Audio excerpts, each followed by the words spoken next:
Kotalipara football একাদশ তারা photo সেশনে অংশগ্রহণ করছে।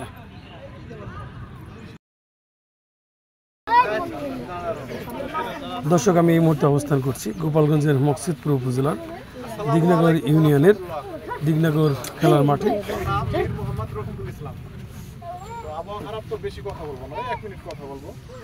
সর্বপ্রথম আমি বলবো ফ্রেন্ডশিপ ম্যাচ হচ্ছে হলো আত্মীয়তা সম্পর্ক। হ্যাঁ, আমরা এরকম ভাবে খেলবো যে নেক্সট আবার তোমাকে ডাকতে পারি বা আমরা যাইতে পারি ভাই, ঠিক আছে। আর একটা বিষয় সবাই খেয়াল রাখবা, মাঠে যত যাই হোক আমরা উপরে আছি, ঠিক আছে, ও দেখবো সমস্যা নাই। আর একটা বিষয় হলো অনেক সময় দেখা গেছে একটু ফল টল হলেও আমরা অনেক সময় কিন্তু রাগ করে জার্সি খুলে ফেলাই। এই কাজটা করা যাবে না, দয়া করে। আমরা উপরে থেকে দেখবো কোনো সমস্যা নেই, আর রাগ করে উঠেও যাওয়া যাবে না।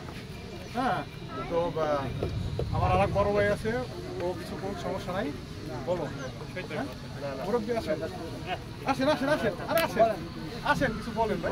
ওনাদের সাথে কোনো মুরব্বী আসছে?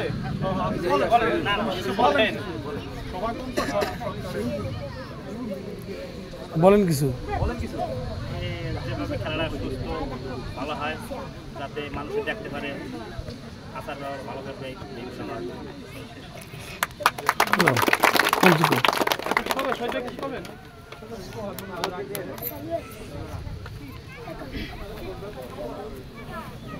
বঙ্গবন্ধু স্পোর্টিং ক্লাব, লাল জার্সি পরিহিত খেলোয়াড়, অপরদিকে কোটালীপাড়া ফুটবল একাদশ। কিছুদিনের মধ্যেই খেলা শুরু হবে।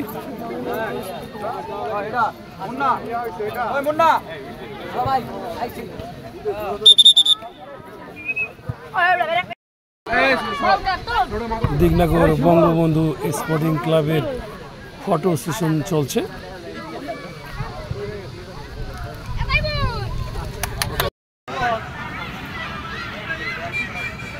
সকলকে B71 নিউজ টিভির পক্ষ থেকে স্বাগত জানাচ্ছি। দর্শক, আমি এই মুহূর্তে অবস্থান করছি গোপালগঞ্জের মকসুদপুর উপজেলা দিগনগর ইউনিয়নের দিগনগর কেন্দ্রীয় খেলার মাঠে। একটি প্রীতি ম্যাচ অনুষ্ঠিত হচ্ছে।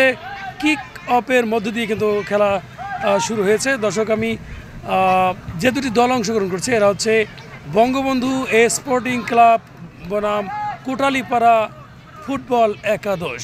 খেলার ফলাফল কোনো দলই কিন্তু গোলপোস্টের মধ্যে বল কিন্তু এখনও প্রবেশ করতে পারেনি। বল কিন্তু এখনও কোটালীপাড়া নিয়ন্ত্রণে রয়েছে। বল এখন আবার দিগনগর বঙ্গবন্ধু স্পোর্টিং ক্লাবের নিয়ন্ত্রণে। এই ফুটবল খেলায় কিন্তু এলোমেলো পাস, যেটি বলা হয় 7-6 পাস, এটি কিন্তু কাম্য নয়। লুজ ইমোশন এবং ভুল পাসের কারণেই কিন্তু পরাজয়ের অন্যতম কারণ হয়ে দাঁড়ায়। তবে এই প্রথম কিন্তু ফাউল কোটালীপাড়া করেছে। ওখানে রয়েছে কবির একদিকে খেলোয়াড়, অন্যদিকে রেফারি। তবে 2025 সালে আমার মনে হয় যে B71 নিউজ টিভির পর্দায় আপনারা দেখতে পাবেন যে আগুন ঝরা রেফারি, তাকে প্রতিটা মাঠেই কিন্তু তাকে পাওয়া যাবে। ও শিওর, দুর্বল শট।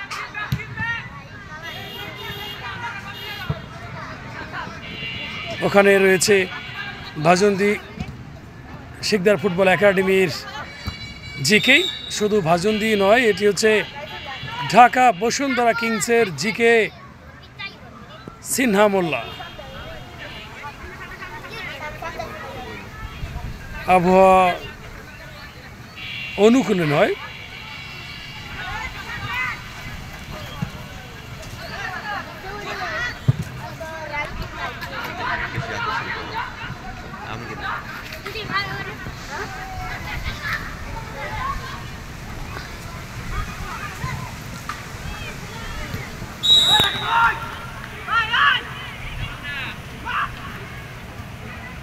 ঝড়ো হাওয়া বইছে।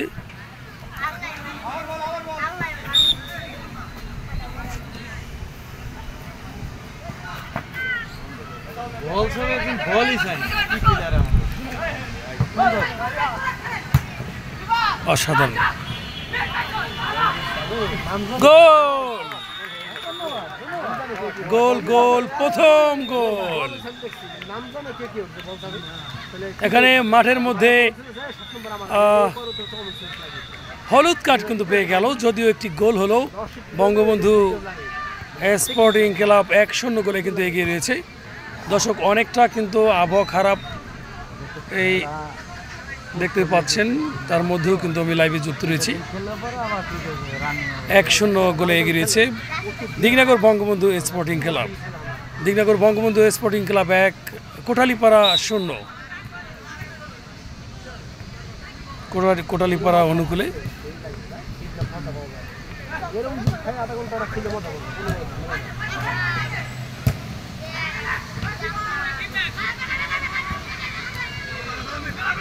যে কোনো মুহূর্তে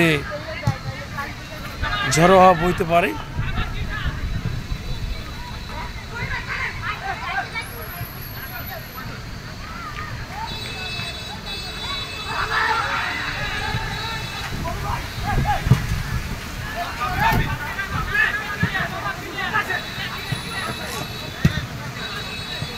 কোটালীপাড়ার ফুটবল একাদশের অনুকূলে বল।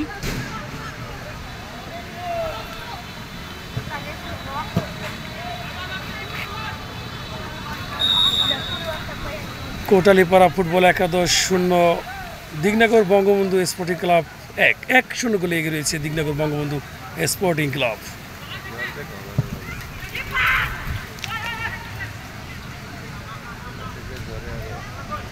আসলে যে কোনো মুহূর্তে ঝড়ো হাওয়া বইতে পারে, তবে আবহাওয়া কিন্তু অনেকটা খারাপ। দিগনগর বঙ্গবন্ধু স্পোর্টিং ক্লাবের অনুকূলে বল, ওখানে রয়েছে শিপন, ব্যাকপাস রিশাদ,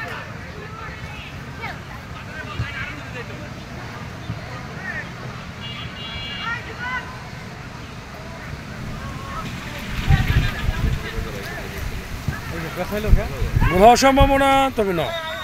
ওখানে রয়েছে সিনহা মোল্লা, বাংলাদেশ বসুন্ধরা কিংসের জিকে সিনহা মোল্লা, সুঠাম দেহের অধিকারী। প্রচণ্ড ঝড়ো হাওয়া বইছে, তার মধ্যেও কিন্তু খেলা চালিয়ে যাচ্ছে।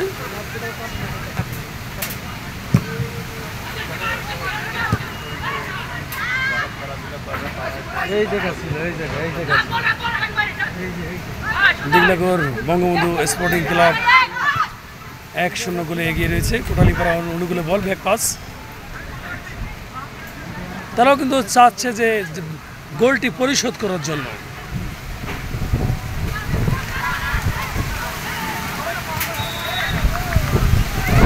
অফসাইড, প্রচণ্ড বাতাস, কিন্তু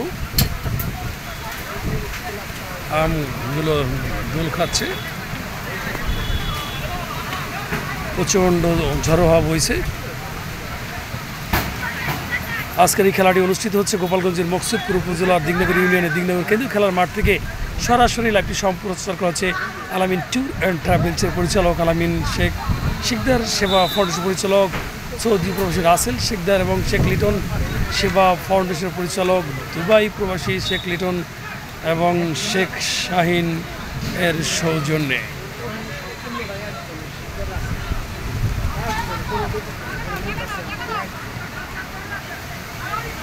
রিশাদ,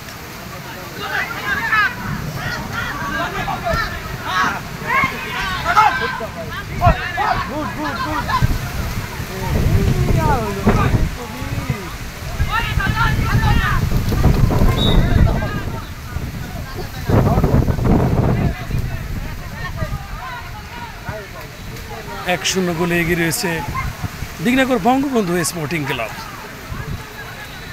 আজকে একটি প্রীতি ম্যাচ অনুষ্ঠিত হচ্ছে গোপালগঞ্জের মকসুদপুর উপজেলার দিগনগর ইউনিয়নের দিগনগর কেন্দ্রীয় খেলার মাঠে।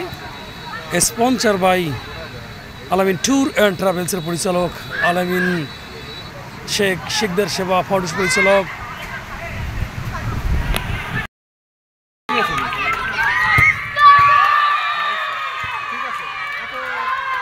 ঠিক আছে, নর্মাল মারি গোল হয়।